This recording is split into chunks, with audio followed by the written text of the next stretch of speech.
উত্তৰ গুৱাহাটীত নিশা পুনৰ চুৰিকাণ্ডৰ ঘটনা। আনন্দৰাম বৰুৱা উচ্চ বুনিয়াদী বিদ্যালয়ৰ শ্ৰেণীকোঠাৰ তলা ভাঙি দুটাকৈ বেটাৰী লুটপাট।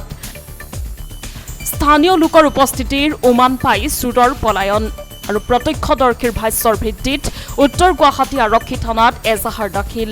দুই চোৰক বৰ্তমান পৰ্যন্ত আৰক্ষীয়ে কৰায়ত্ব কৰিব পৰা নাই। বিদ্যালয়ৰ প্ৰৱেশদ্বাৰত তলা নলগোৱাৰ বাবেই সংঘটিত হৈ আহিছে এনে চুৰিকাণ্ডৰ ঘটনা। আনন্দৰাম বৰুৱা উচ্চ বুনিয়াদী বিদ্যালয় চুৰিকাণ্ড হৈছিলে। হয় যোৱাকালি 6:30 বজাত দুষ্কৃতিকাৰীয়ে আমাৰ স্মাৰ্ট টিভি থকা ৰুমটোৰ তালা ভাঙি পেলাই আমাৰ যিটো তাৰ লগত সংলগ্ন হৈ থকা বেটেৰী লৈ যায়। তাৰপিছত অকণমান উৎপাতো কৰে।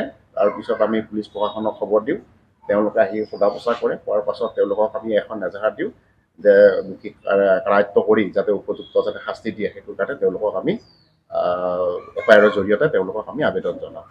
প্ৰত্যক্ষদৰ্শীয়ে চিনি পোৱা বুলি কৈছে। প্ৰত্যক্ষদৰ্শী মানে কেইজনমান ল'ৰাই ইয়াৰ পৰা ওলাই যোৱা দুজন ল'ৰা চিনি পোৱা বুলি কৈছে।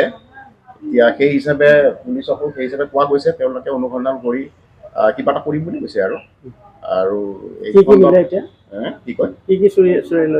আমাৰ বাকী হয়তো আমাৰ কম্পিউটাৰ আছিল 3টা, হয়তো সেইকেইটা নিব নাপালে, হয়তো নিলে হয়। মানুহৰ দেখা পোৱাৰ কাৰণে তেওঁলোক হয়তো গুচি গ'ল। কিন্তু আমাৰ বেটেৰী দুটা লৈ গৈছে, আমাৰ স্মাৰ্ট টিভিৰ লগত লাগি থকা।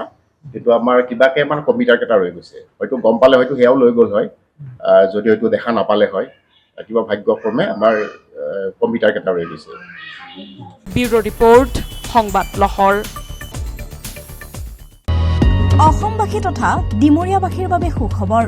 কামৰূপ মহানগৰ জিলাৰ সোণাপুৰত স্থাপন ডিমছ হাস্পতাল এণ্ড নাৰ্ছিং হোম।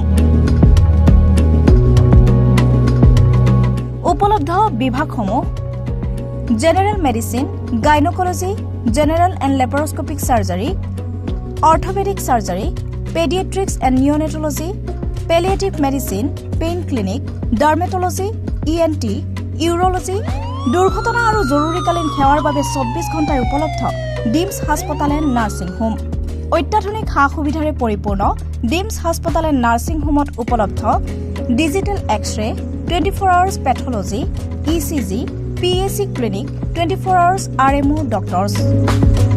ঠিকনা: বৰঘাট, সোণাপুৰ, কামৰূপ মহানগৰ জিলা। যোগাযোগৰ নম্বৰ 8009040080।